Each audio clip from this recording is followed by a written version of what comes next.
Selamat petang, salam sejahtera.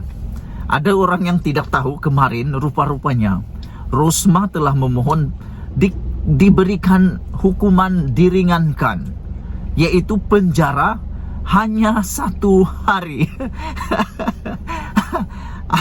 Aku minta maaf lah, aku tergelak sedikit, bukan karena mau mengejek atau sebagainya, tapi aku rasa lucu lah. Sebab Rosmah yang terlibat dengan kes rasuah yang telah didapati bersalah oleh mahkamah, melibatkan rasuah RM 180 juta itu, pula tiba-tiba melalui peguamnya Jarjit Singh minta supaya beliau dipenjarakan hanya 1 hari.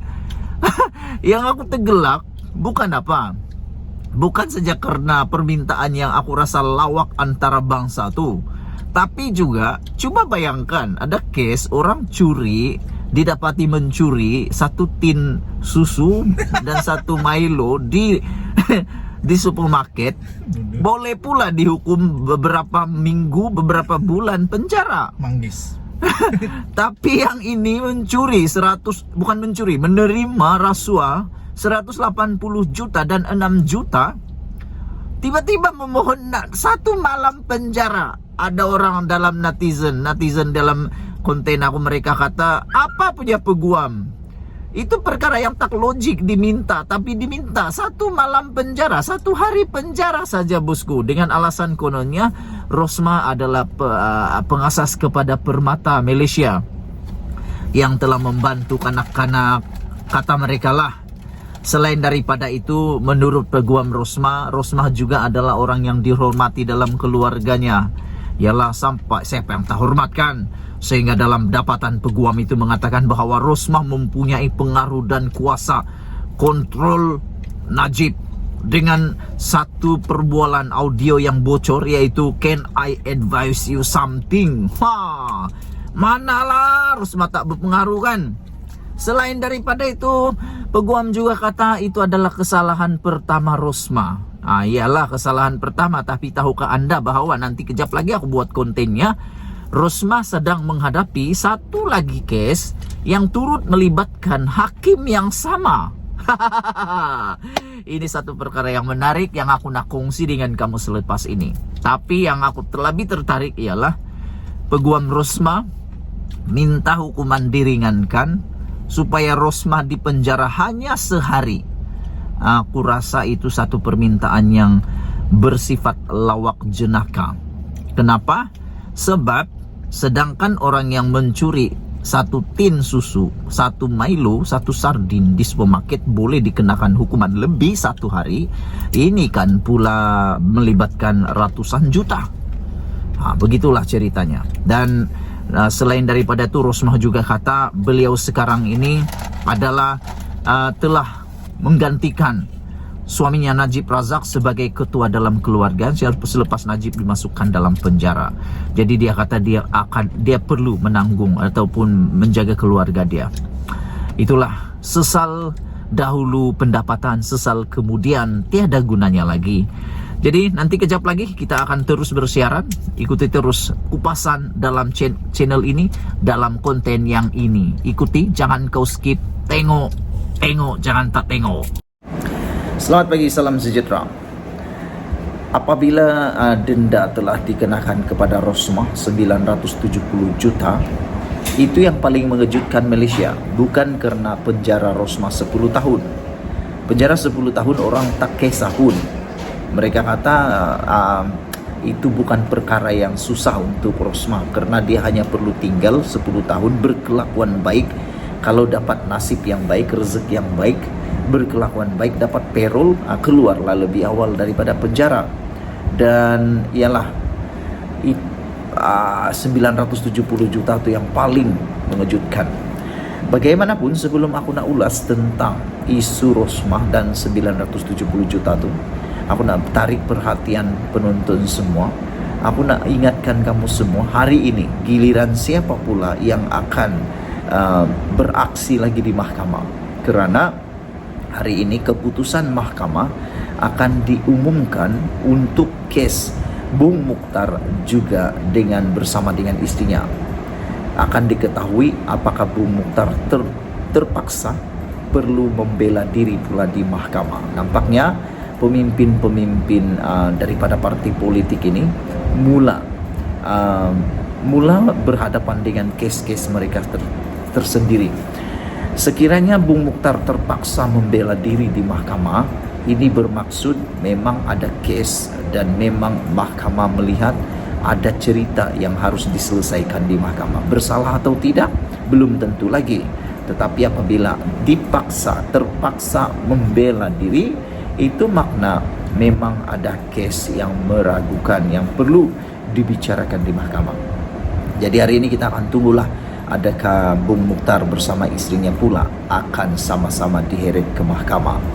Yang pastinya setakat ini perang rasuah di Malaysia menghampiri klimaksnya apabila dua orang yang sedihnya suami istri pula tu.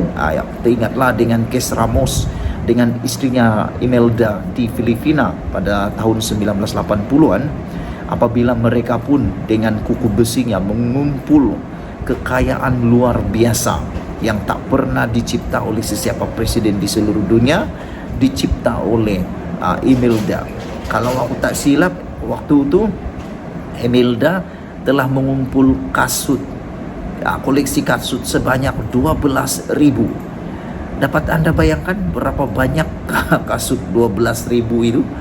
Dan yang menariknya, kasut-kasut itu adalah kasut keluaran butik tertentu yang mahal. Bukannya keluaran butik yang murah-murah. Semuanya mahal-mahal. Aku rasa sampai mati pun aku tak boleh beli kasut yang mahal tuh. Tahulah apa yang Peguam Rosmah kata, dari mana duit Rosmah nak bayar 970 juta tuh. Yang lebih menarik lagi, Peguam kata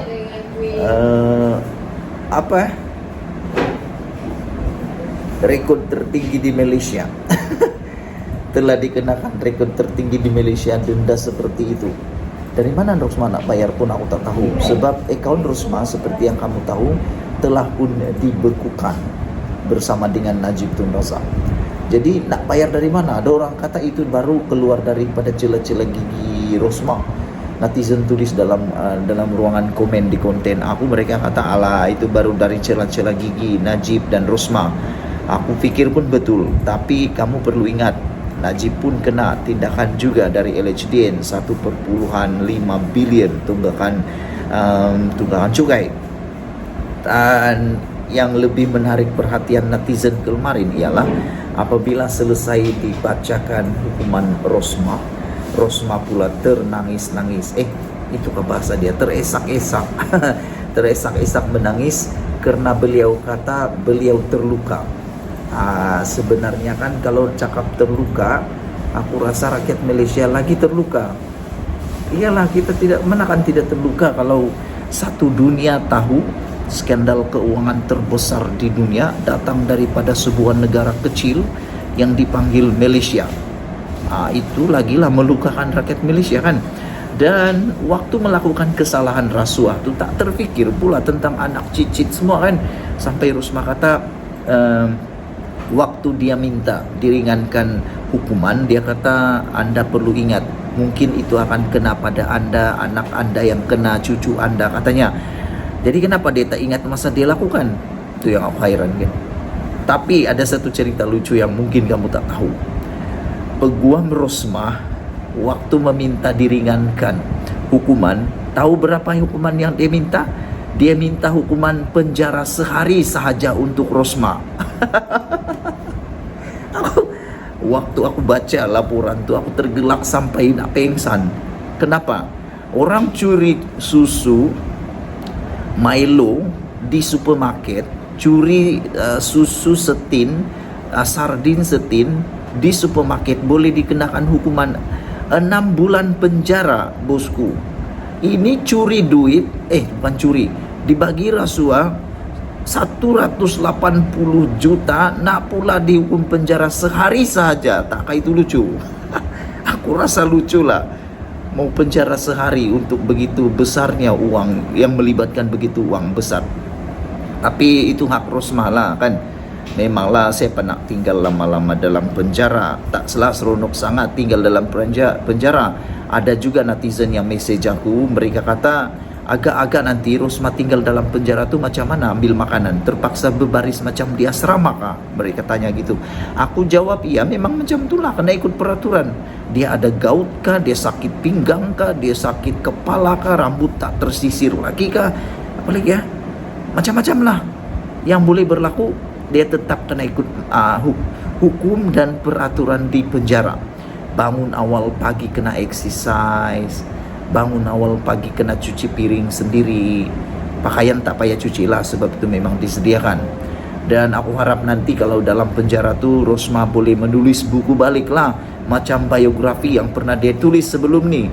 Rosma kata dia perlu juga berhias, dia perlu juga untuk berdandan, dia perlu juga untuk membeli barangan-barangan yang mewah, karena dia kata nanti memalukan pula First Lady Malaysia. Kali ini sudah pun memalukan First Lady Malaysia. Apapun, kita ucapkan tahniah kepada Mahkamah Tinggi kerana telah mengumumkan keputusan yang ditunggu-tunggu rakyat Malaysia, dan kita tak perlulah gembira sangat dengan hukuman yang Rosma dapat tu, kerana nanti kita pula berdosa kan. Tapi apapun, kita harap Rosma muhasabah dirilah di mahkamah. Ramai orang cakap dalam konten aku, mereka nasihatkan supaya Rosma bermuhasabah diri, bertabah, ambil peluang untuk menulis buku, tulis lagi lah banyak biografi kan, pengalaman-pengalamannya sebagai seorang first lady dan sebagainya. So itu dulu, sekian dulu untuk kali ini. Yang menarik pula pagi ini lagi tambahan ialah apabila hakim mahkamah mengatakan kes Rosma rasuah harus dibendung sebelum jadi pendami. So itu dulu Malaysia kita punya, kita jaga sama-sama, cintai Malaysia tu. Bye bye.